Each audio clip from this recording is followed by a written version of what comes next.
Viany Puspitasari. Hello, Viany. Good to have you back. Hello.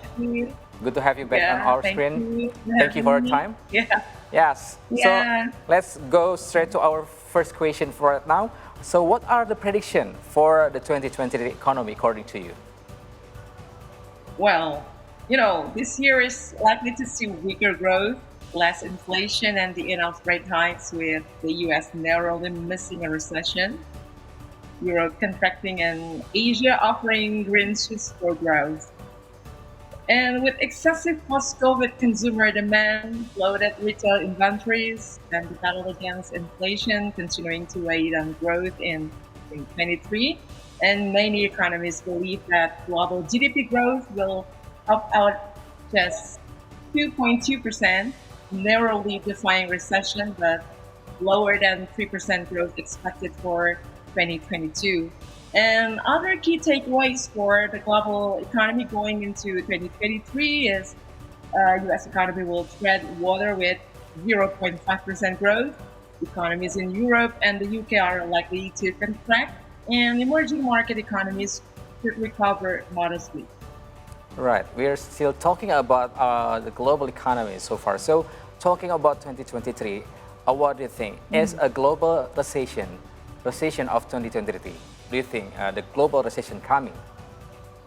Mhm. Well, naturally, the economy works in a cycle like periods of expansion and growth. In a cycle, there is also a period of the decline known as a recession. You know, it is usually marked by a decrease in activity in the industrial and trade sectors. Many implications occur, such as work stoppages, high unemployment rates, decreased real estate values, and decreased investment values as well. And moreover, a recession can also cause interest rates to fall, and it's likely that the world economy will face recession this year as a result of the rises in interest rates in response to higher inflation. And I learned from one of economic report telling that the battle against inflation is not won yet, and we expect central bankers to stick to their guns in 2023, despite the economic causes. And the cause of bringing inflation down to more comfortable levels is a poorer growth outlook for a number of years to come. And you know that the findings are more pessimistic that the latest forecast from the International Monetary Fund, Mm-hmm. that institution warned last year that more than a third of the world economy will contract, and there is a 25% chance of global GDP growing by less than 2% in 2023, which it defines as a global recession. And the consequence of economic warfare between China and the West would be more severe than what we have seen following Russia's attack on Ukraine. And there would almost certainly be quite a sharp world recession and a resurgence of inflation. And emerging economies with natural resources will get a substantial boost as fossil fuels play an important part in the switch to renewable energy. And the global economy is a long way from $80,000 per capita GDP level at which carbon emission decouple from growth, which means further policy interventions are needed to hit the target of limiting global warming to just 1.5 degree above pre-industrial level. So when we respond to the statement from the director of IMF, we've mentioned before that more than a third of economies in the world will go to, let's say, the recession. How about Indonesia? Can we confidently say that we won't go to that group? Well, Indonesia's economic growth in 2023 is predicted still positive, but with a number of unalerts. And Indonesia's economic growth in 2023 is projected at 4.9 to 5.2%, while the inflation rate is 3.25 to 3.75%. Meanwhile, the rupee exchange rate against the USD is estimated to be in the range of 15,676 rupiahs to 15,877 rupiah per USD. And this is the result of projections of that is from the economic study team of the government's economy and community welfare research organizations. And in broad outline, we can see that Indonesian economy will still be positive in 2023. However, there are several notes in general that we need to pay attention to, such as potential high inflations, recession, countries, and increasing oil prices, of course. Yes.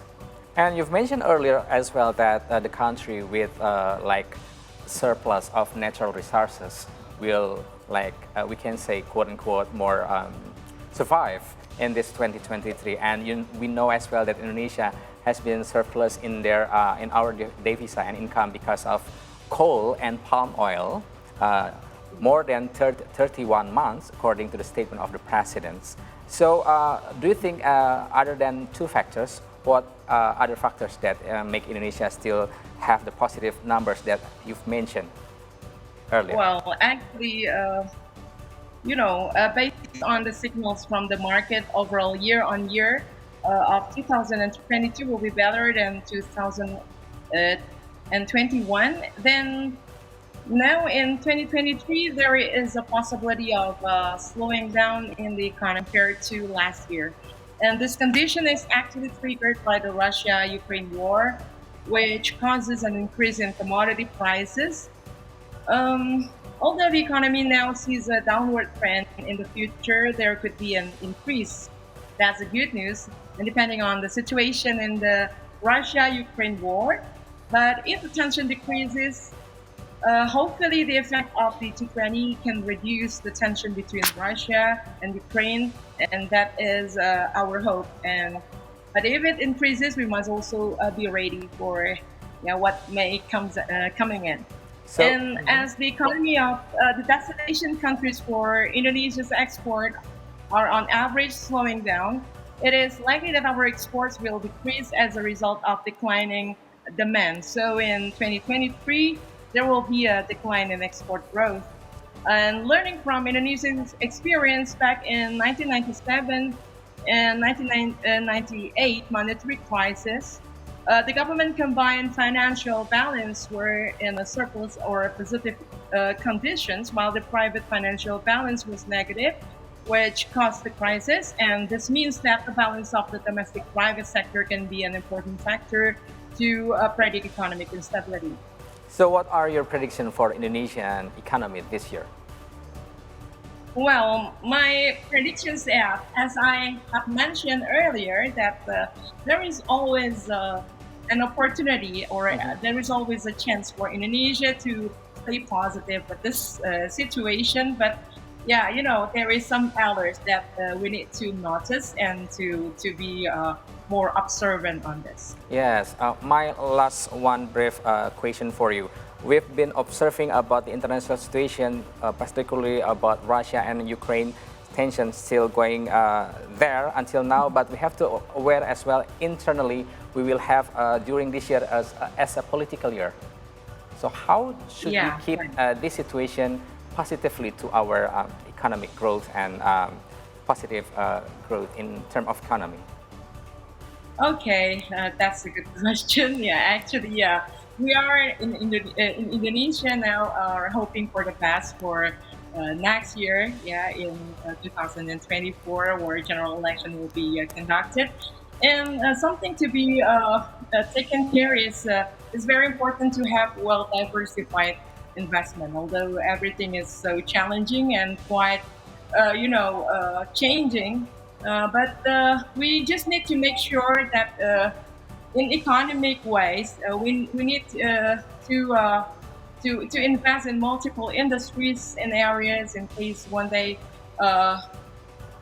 that industries of areas of the stock goes down, you still have a reserve on another companies. And another thing that should be taken care of is just to make the situation in Indonesia to be more stable by having a good policy and economy and politics as well. So that's the thing that we need to maintain right now. All right, Viany, Puspitasari, thank you very much for your time right now. I'm afraid we are running out our time for right now. Hopefully, we'll can discuss more about this later. Yeah. So thank you very much for Okay. your time, Viany. Viany Yeah. Puspitasari, our international economy expert from the University of Pajajaran. Thank you very much.